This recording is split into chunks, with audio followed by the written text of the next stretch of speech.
Hey adventurers, so today is going to be another book review. This is going to be for Cupboards All Bared by Patricia Meredith. This is the second book in the Spokane Clock Tower Mysteries. So yeah, this is obviously, it's a mystery, a thriller, murder mystery definitely, a historical fiction, and yeah, so let's continue. Let's go into this. Cupboards All Bared is the second book in the Spokane Clock Tower Mysteries by Patricia Meredith. This one continues the story of the characters that we met in book one, but does it through the lens of a different mystery. Obviously, it's a different book. We're not going to be following the same mystery, but it does it, even though it's again a murder mystery, it's a very different story than the first book was. And so yeah, before I get on into this review though, I just quickly like to say welcome to an Erudite Adventure. I'm T. If you're liking what you're seeing from us, please like, comment, and subscribe. So as I mentioned, this is the sequel to Butcher, Baker, Candlestick Taker, which of course then would be the first book in the Spokane Clock Tower Mysteries. And although it does continue the story of those characters and even the events that are unfolding in this series, it is solidly its own story and mystery. There are tie-ins to the first book absolutely all over the place, besides the fact that we're following the same set of characters and in the same town, and there's tie-ins, there's lots of them. But there's also just story tie-ins that are tied into the first story.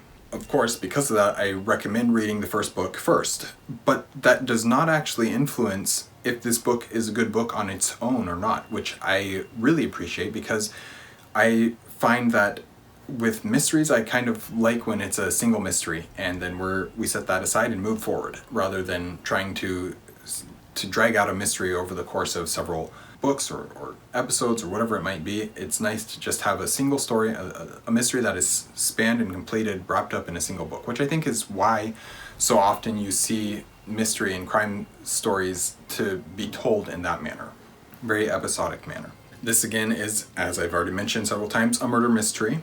Although that itself is part of the mystery, whether it's truly a murder or not, which I know that's a fairly common trope as it is whether the murder is actually a murder and all that kind of stuff. And though the murder is the drive behind the story, once again, the book is more about the characters and the relationships than it is about solving the mystery. They just use the mystery as a means to an end with these characters, as a means to further these characters' stories.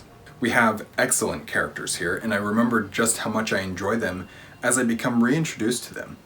Our Carew brothers continue to endear themselves to us, as well as become more fleshed out in and of themselves. The two of them as brothers, their relationship between each other, the relationship with Thomas, I believe, and his wife, and then Bernard and his relationship with his brother, and all those things. And it's just nice to see those relationships being so fleshed out in this series. The relationships with each other after the events of book one is a big portion of this story as well, and is really at the forefront here. But also Marion and Archie are just absolutely wonderful. Archie is just like a standout character all the time, just shines in every moment. Even though he has a bit of a smaller role, I think he has a bit of a smaller role in this book. Definitely not a minor character by any means, but his role is not quite so profound in this book, as in doesn't take up quite as many pages as the other characters do.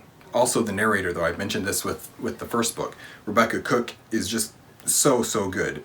Book one still felt a little bit like she was just getting used to the story and just getting used to the characters and learning the world, but book two, she just immediately immerses you in her narration, and I really appreciate seeing, or rather hearing, a good audiobook narrator. So yeah, just absolutely a fantastic sequel, and I cannot wait for more from the series. At the time of filming this, I already have book three physically, and actually at the time of filming this, I've already read book three, so my review of that will be coming down the pipeline at some point.